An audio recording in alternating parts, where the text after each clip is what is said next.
Welcome to Frank's School, 22nd day of the fourth year. I'm going on with the guiding the viewing of Robert MacNeil's The Story of English. This is the second episode called The Mother Tongue. And this is what I would ask you to look at connected to what I'm going to say now on the YouTube channel. And stop at the 7th minute, 40th second is what I'd ask you to do. Now, warning, if you're in school, it's going to film a buck being shot. Now, where I live, there's lots of hunters, and they love to see that. But warn your students, that there's going to be a buck here that's shot. It might upset some of them. It's done because the man is telling a story about hunting, and he's using only Anglo-Saxon words. There's no Latinate vocabulary mixed in, no French or Latin words. Well, you're going to hear a mead hall mentioned. In the first year of Frank's School, I talked about mead halls a good bit, and Beowulf, the epic, the Old English epic. He'll mention that it is an epic or about the poetry of epics. Again, if you go back to the first year, I deal with epics as a genre, and I try to get across how important they are and how they were the poetry of the illiterate. But that was back then. You just have to go back.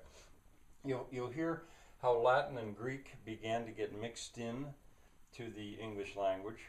That much more of that happens later. The Danes, then, the Viking invasion.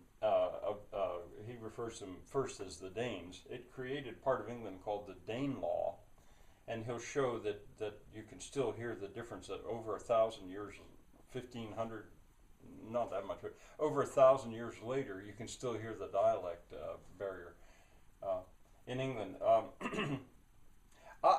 Back in the first year, I don't go into that because I was teaching fast, and I didn't feel that it would be right to go into too great a detail about the history of the English language. But it's very important. I mean, I had to leave some things out.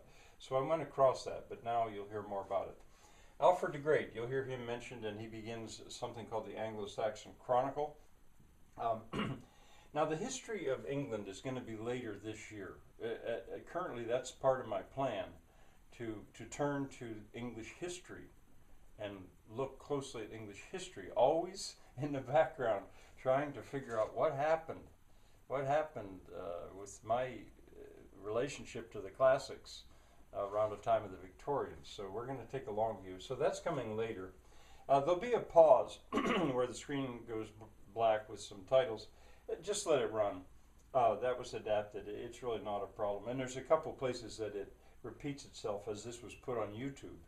Although, again, sorry, it would be wonderful if you as a teacher or as a private viewer could get a better copy of this documentary. You'll hear about the loss of inflections. Well, it's also called the decay of inflections by linguists. An inflection is the ending of words, and there are so many of them in other languages, but in English there are very few. And an example is a final S became the standard way to make plural in English. A great simplifying factor in English. I think also the irregularity of what in German is called mutation, from man to men, that has changed so much, although we still have it some in English. And then finally, I wanted to point out that the professor that's up on top of the hill, he points out that it's the simple illiterate folk in the countryside that are actually guiding the English language. And he'll come back to that pretty often in this in this series, that English is developing largely not because of the well-educated people saying, well, here's the way it should be. But I don't want to jump on that now. But here you hear it kind of for the first time. Stop when you hear 1066.